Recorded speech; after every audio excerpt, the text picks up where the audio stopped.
Assuming nothing big has happened between the time that I'm actually speaking into this microphone and the time this video is public on YouTube, there's probably going to be a conversation or two amongst Vancouver Canucks fans about the Anaheim Ducks. Assuming nothing has changed, and assuming the Gauthier, what's the right word here, stalemate continues. Right now, as I'm speaking into this microphone, Gauthier remains unsigned.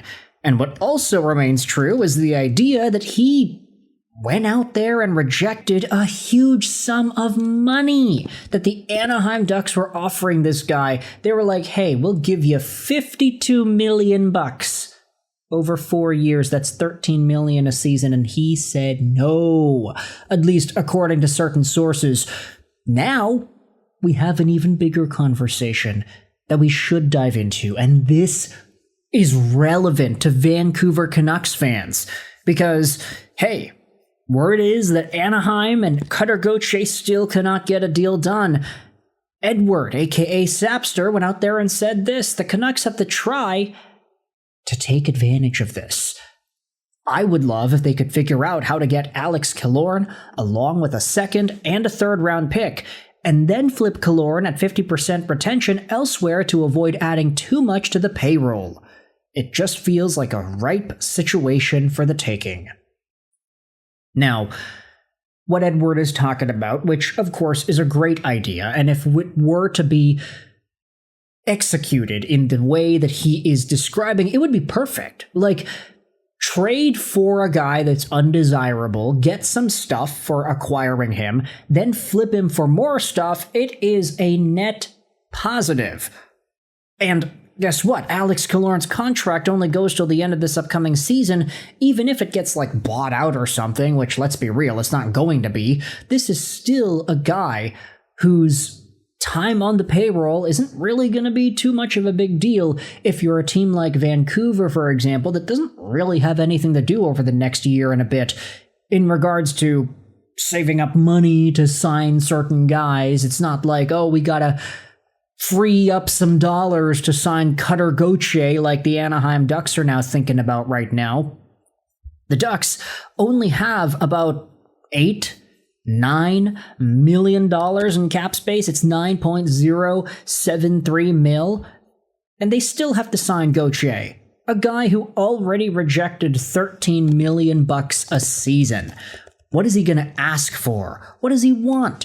He's going to get, let's say, $15 million. He's going to get Connor Bedard money. And then what's going to happen? You're going to have to shell off an extra $6 million if you're Anaheim in order to stay cap compliant. Alex Killorn makes 6.25 mil. It's kind of perfect.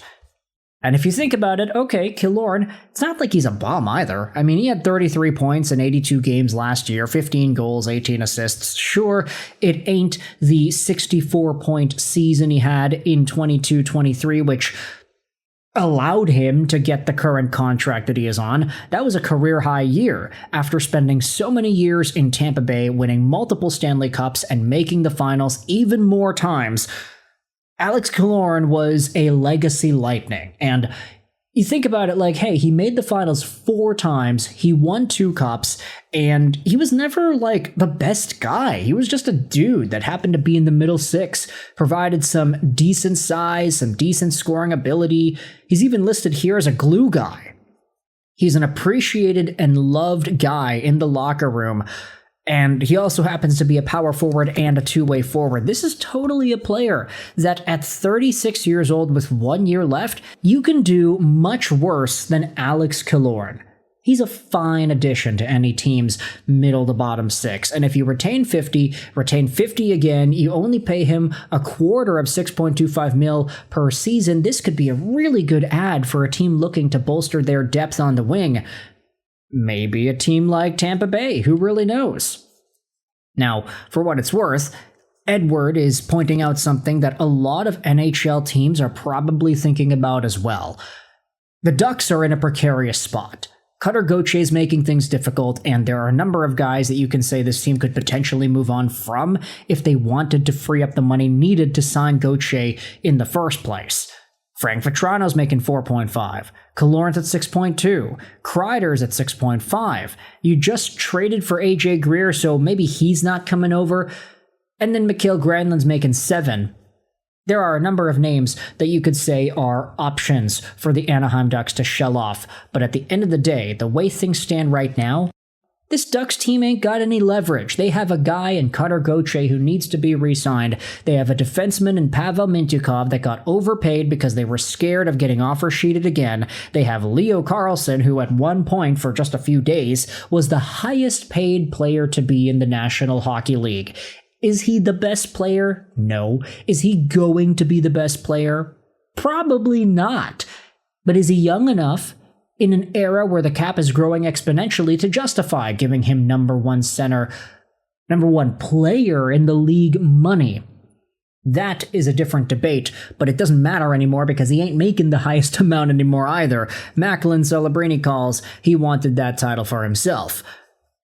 Edwards' tweet does have some interesting things over here. Major Moose says even a guy like Frank Vetrano, but hey, the Canucks are too cheap of a team to defer money.